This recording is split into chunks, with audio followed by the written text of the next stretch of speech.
Ano nga ba ang mayroon sa isang purok sa Laguna at kahit anong bugaw, hindi pa rin sila nilulubayan ng sangkatutak na langaw? Naglilinis naman daw sila ng paligid pero ba't parang langaw magnet yata ang kanilang lugar? Paano nga ba magpa-fly away ang kanilang fly infestation problem? Sa mga litrato at video na in-upload ng isang nagre-reklamong residente na si JV, umaapaw na ang fly trap sa sandamakmak na langaw.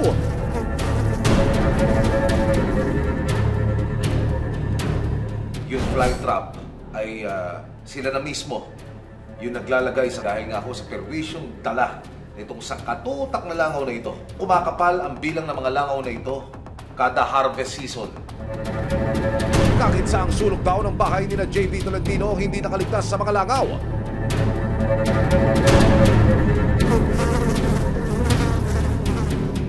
Nagsimula raw ang kanilang kalbaryo noong Marso nitong taon at mula noon, araw-araw na silang may mga unexpected and unwanted visitors. Hindi mag-aalmusal po, magkakape. Kung di nyo po takpan yung baso nyo, papasukin po ng langaw eh. Sa tanghali po, habang nagpapaspas kayo ng ganyan. Nakakapamura na po. At napakadami pong langaw na kikiliti na po yung katawan ko ay. Mainit na nga po, di pawisan ka, ang lagkit mo. Dadapuan ka pa ng langaw. Nakakasura talaga pag gayon. Nangingitim na po yung lamesa sa sobrang daming langaw. Mga 10 pataas po ang nagagamit namin na fly. Pag ganito pong madalang, mga 5 to 7 nga po. Maliban dito'y dinaraing na rin ng mga residente sa lugar na nagkakasakit na ang mga bata at kahit mga matatanda. Nagtain na po yung mga bata. Yung mga matatanda po, nasakit na din ang tiyan. Kahit po ako, tinai po ako noon. Para maibsan ang pagdami ng mga langaw, sinubukan na raw ni na JV na sila na ang mag-adjust. Kahit ano pong linis, wala po talaga. Sana po gumawa po sila ng aksyon. Kumbaga, mas gusto ko nga po, pasarado na po yung poultry ko. Maging ang van ng aming team, pinutakti na rin ng mga langaw. Ang kanilang itinuturong dahilan ang poultry farm malapit sa kanilang bahay.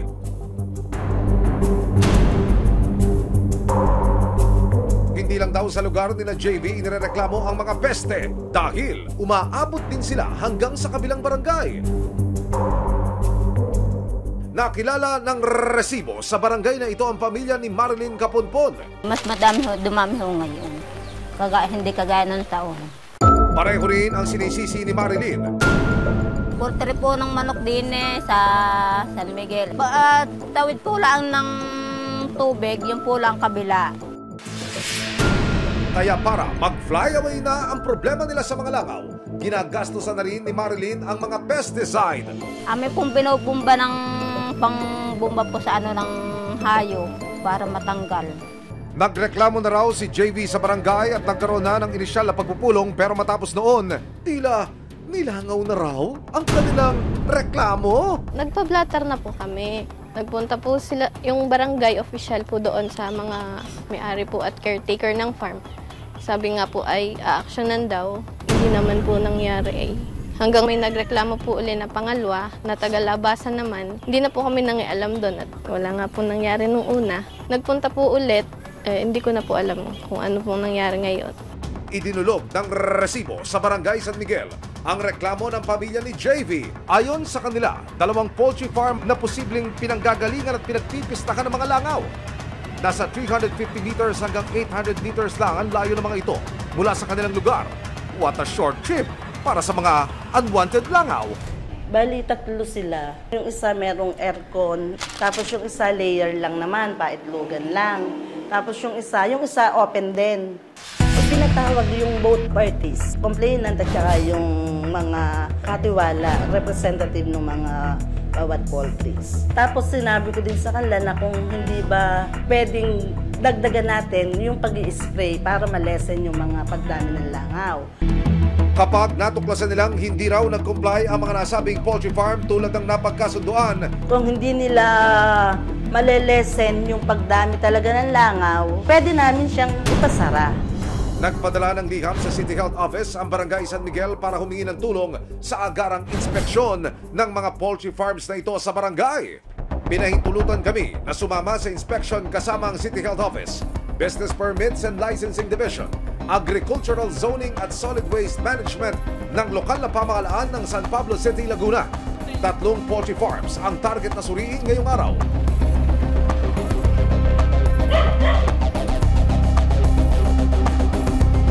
Sa unang poultry farm na aming napuntahan, walang mga lamang manok ang lugar pero nakita po namin na may mga konting langaw. Pero doon po kami nagtataka kasi wala na po siyang laman kasi first week pa po ng July sila nag-harvest. So medyo conflict po yon since nakita naman po namin na okay naman po pero may presence po ng langaw. Natuklasan din ng mga otoridad na nakadeklara sa kanilang permit na no operation ang poultry since 2020 at surprise, nag-ooperate pa rin daw ang manukan. Kaya naman, Ipapareview po namin sa City Treasurer kung baka mamaya po nag-operate sila ng 2023 or 2022. Ipapabuklat po yung kanilang mga book of accounts.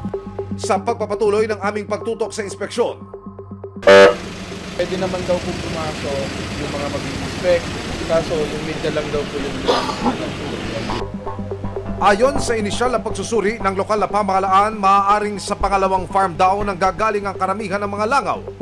May foul smell na talaga. Kasi sa gate pa lang talaga maaamoy nyo na and maraming langaw. Hindi po siya poultry farm, kundi egg layering farm po siya. Hindi maganda yung sitwasyon doon. Kinakailangan muna po nila na mag-spray para ma-mitigate po yung smell, foul smell, tsaka yung swarms po ng langaw.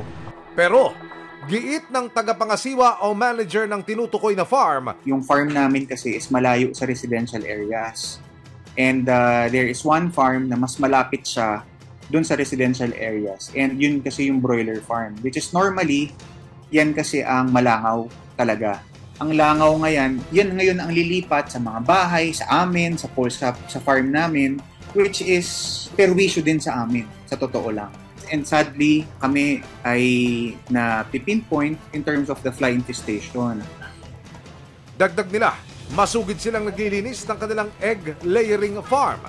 Lagi kami nagpapahakot. Every 2 weeks, meron kaming third-party pest control na kinukuha at binabayaran to maintain the proper sanitation dun sa area namin. We are trying our best also to eliminate the flies na, as I've said kanina, na perwisyo din kasi sila sa amin.